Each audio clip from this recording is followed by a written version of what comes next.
Hi, my name is Brian Finn. I'm a first-year student here at Columbia, and we're at a business school right now, and it seems to me a lot of the villains in this whole credit crisis were business school graduates.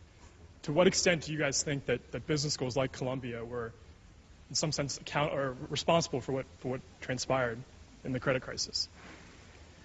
Well, remember that capitalism has been massively successful. You know, standard of life, medicine, all these great things have come out of it. And business schools play a role in training people to think about value, leadership.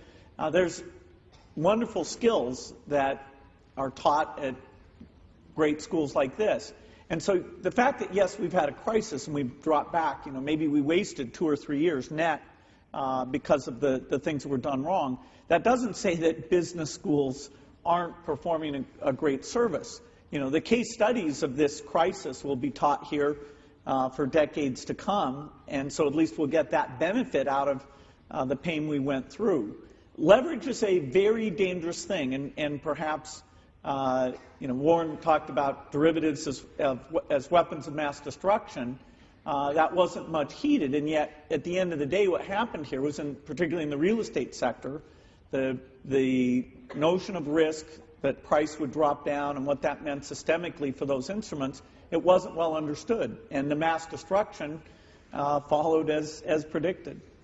Warren, can you teach ethics in a business school, or does it have to come from somewhere else? Pardon me now? Can you teach ethics at a business school? Well, I think the best place to learn ethics is in the home. I mean, I think most of us get our values from what we see around us before we get to business school. I think that it's important to emphasize them, but I think that if I had a choice of having great education on ethics early on in the home, or as a course in the school later on, I would choose the home. The wonderful thing about it is, in this country, is you can succeed magnificently with ethics. I mean, it's not a hindrance. I mean, it's a help sometimes, it's a neutral sometimes, but it's not a hindrance at all.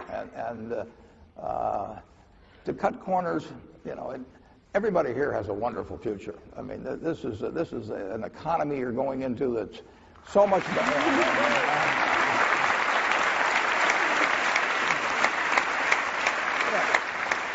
If you look back on the 19th century, we had 7 great bank panics. I mean, if you look back at the 20th century, we had the Great Depression and world wars and flu epidemics. I mean, this country doesn't avoid problems; it just solves them. And in the next 100 years, our machine will sputter again. You know, and maybe 15 years will be so-so years, but there'll be 85 great years. And during the 20th century, the Dow went from 66 to 11,400. So this is fertile soil that you're working in, and there's no reason to cut corners.